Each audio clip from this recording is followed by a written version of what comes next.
నా పేరు మేకల్ రాములు యాదవ్. నేను జాతీయ యాదవ కుల పోరాట సమితి జాతీయ అధ్యక్షుడిని.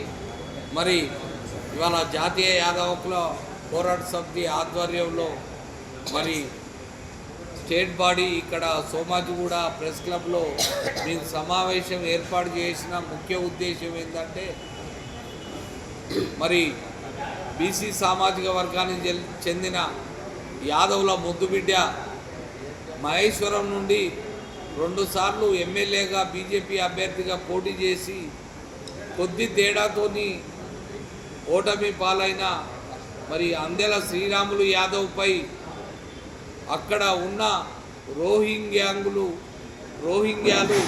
మరి రెక్కి నిర్వహించి దాడికి ప్రయత్నించడమే ఈ యొక్క ముఖ్య ఉద్దేశం. ఇవాళ ఏంటంటే, ఇవాళ యాదవులకు ఇక్కడ భద్రత లేకుండా పోయింది తెలంగాణ రాష్ట్రంలో. మరి అందెల శ్రీరాములు యాదవ్ అక్కడి వారితోటి మరి ప్రజలతోని మమేకమై పెద్ద ఎత్తున ఎవరికి ఆపద వచ్చినా ఆదుకునే నాయకుడు మరి అందెల శ్రీరాములు యాదవ్ గారు.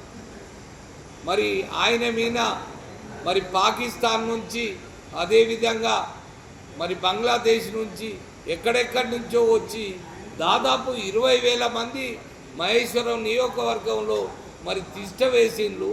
వారికి ఆధార్ కార్డ్స్ ఎవరిస్తాను, మరి వాళ్ళకు ఆధార్ కార్డ్స్ ఉన్నాయి, అదేవిధంగా రేషన్ కార్డులు ఉన్నాయి, అదేవిధంగా మరి ఓటర్ కార్డ్స్ ఉన్నాయి, పాన్ కార్డ్స్ ఉన్నాయి, సర్టిఫికెట్స్ కూడా ఇక్కడ ఉన్నాయి. మరి ఎక్కడి నుంచి వస్తున్నాయి ఇవి ఆధార్ కార్డ్స్? ఇట్లా వాళ్ళను ఈ ఇంటెలిజెన్స్ వ్యవస్థ ఏం చేస్తుంది, ఎస్బీ వ్యవస్థ ఏం చేస్తుంది, డీజీపీ గారు ఏం చేస్తారు, మరి రాష్ట్ర ముఖ్యమంత్రి మంత్రులు ఏం చేస్తారు? ఒక పెద్ద వ్యక్తి మీద మహేశ్వరం కంటెస్టెడ్ ఎమ్మెల్యే మీద మరి అందెల శ్రీరాములు యాదవ్ మీద రోహింగ్యాలు మరి రెక్కి నిర్వహించి చంపడానికి ప్రయత్నం చేస్తే ఇంతవరకు కూడా మరి ప్రభుత్వానికి, ఇంటెలిజెన్స్ వ్యవస్థకు ఇంతవరకు కూడా మరి సోయి లేదు. మేమేం చెప్తున్నామంటే, మరి ఇంటెలిజెన్స్ రాష్ట్రంలో ఉన్న ఇంటెలిజెన్స్ వ్యవస్థ, ఎస్బీ వ్యవస్థ వెంటనే మరి ప్రభుత్వానికి మరి సీఎం రేవంత్ రెడ్డి గారికి మీరు వెంటనే ఇన్ఫర్మేషన్ ఇవ్వండి. ఈ రోజు నుంటే ఆయనకు భద్రత కల్పించాలి ప్రభుత్వాన్ని.